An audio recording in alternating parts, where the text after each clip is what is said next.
Office లేదు, ఏ office లేదన్నాడు వెంకటేష్. ఒకదానికి అటుపోవాలి, ఒకదానికి ఇటుపోవాలి. 100% ఈ కాన్స్టిట్యున్సీకి సంబంధించిన అన్ని వసూలుతో కూడుకున్న ఒక క్యాంపస్నే ఒక మినీ సెక్రటేరియట్ లాగా అంబర్పేటలో మీకు కట్టించే బాధ్యత నాది. ఏమేమి ఆఫీసులు కావాలనో లిస్ట్ అవుట్ చేయండి. ఈ ప్రాంత ప్రజలకు అవసరమైన ఏమేమి కావాలనో అన్ని ఆలోచన చేయండి. వాటికి సంబంధించిన ప్రణాళికలు సిద్ధం చేస్తే డిసెంబర్ 9 తారీఖు లోపలనే మీకు అన్ని అనుమతులు ఇచ్చి నిధులు కేటాయించే బాధ్యత నాది. 2 నెలల్లో క్షేత్రస్థాయి పర్యటన చేసి అన్ని అంచనాలు తయారు చేయండి. ఆ అంచనాలకు అనుకూలంగా నిధులు డిసెంబర్ 9 తారీఖు లోపల మంజూరు చేసే బాధ్యత నేను తీసుకుంటా. కాలేరు వెంకటేష్ గారికి నేను సూచన చేస్తున్నా, రాజకీయాలకు అతీతంగా మీ నియోజకవర్గాన్ని అభివృద్ధి చేసుకోండి.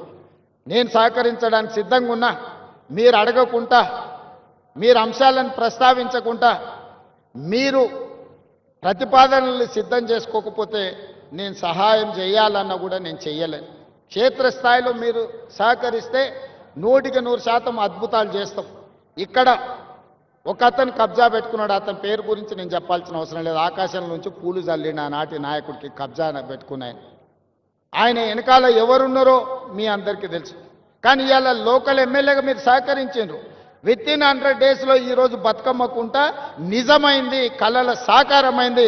మా విమలక్క చెప్తుంది, మా తండ్రి గారు ఇక్కడనే ఉండి మేము ఎన్నోసార్లు కొట్లాడినామన్నా, మా జన్మలో ఇది ఇట్లా చూస్తామని నేను అనుకోలే. అందుకే నేను జిల్లాల కార్యక్రమాన్ని కూడా రద్దు చేసుకొని ఇక్కడికి వచ్చినాను. మీరందరు స్థానిక ప్రజాప్రతినిధులు సహకరించినందుకే నేను ఇది చేయగలిగిన. నేను ఒక్కరిని చేసే పని కాదు ఇది. మీరందరూ సహకరిస్తే నేను నిర్ణయం తీసుకోగలుగుతా.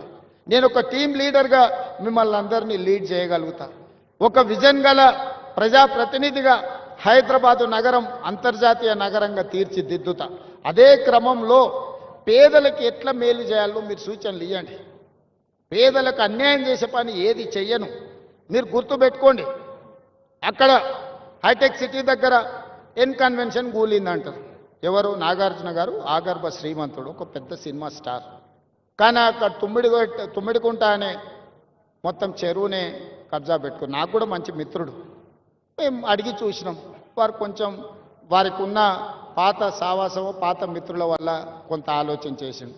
మా అధికారులు పోయి దాన్ని తొలగించింది. తర్వాత ఆయన్నే ముందుకు వచ్చి, సార్ ఇట్లాంటివి ఇంకా నాకు వద్దు వివాదాలు, నేను ప్రజలకు ఆదర్శంగా ఉండదలుచుకున్నా, ఈ చెరువు పునరుద్ధరణ కోసం 2 ఎకరాల భూమిని నేనే అప్పచెప్తా అని చెప్పి నాగార్జున గారు ఈరోజు ముందుకు వచ్చి ఈరోజు మనకు అప్పచెప్పాడు.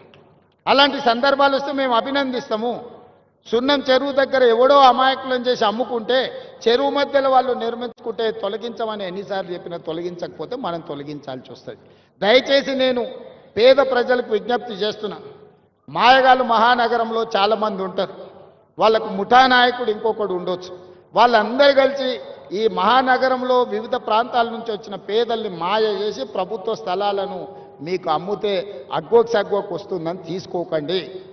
మీకందరికీ ఏ రకంగా ఆదుకోవాలనో ప్రభుత్వం ఆలోచన చేస్తుంది, ఒక మంచి నిర్ణయం తీసుకుంటుంది.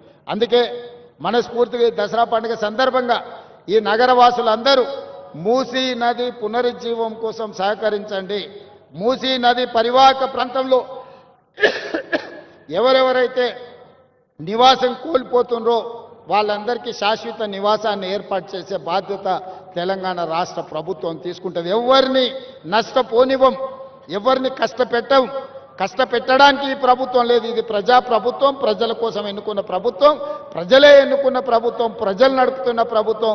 ఈ ప్రభుత్వం పేదలకు అండగా నిలబడుతుందని తెలియజేస్తూ చివరగా కాలేరు వెంకటేష్ గారు ఒక ప్రతిపాదన తెచ్చారు. బతుకమ్మ కుంటకు పెద్దలు వి హనుమంతరావు గారి పేరు పెట్టాలని నాకు ఎలాంటి అభ్యంతరం లేదు. కాలేరు వెంకటేష్ గారి సూచన మేరకి బతుకమ్మ కుంటకు వి హనుమంతరావు గారి పేరును పెట్టడానికి అవసరమైన ప్రణాళికలు సిద్ధం చేయమని పొన్నం ప్రభాకర్ గారు చెప్తున్నా. వారు చెప్పబట్టే ప్రగతి భవన్కి జ్యోతిరావు పూలే పేరు మనం పెట్టుకోవడం జరిగింది. హనుమంతరావు గారి సూచన మేరకే పేదల ప్రజాభవన్గా మార్చి జ్యోతిరావు పూలే ప్రజాభవన్గా హనుమంతరావు గారి సూచన మేరకే నిర్ణయం తీసుకున్నాం.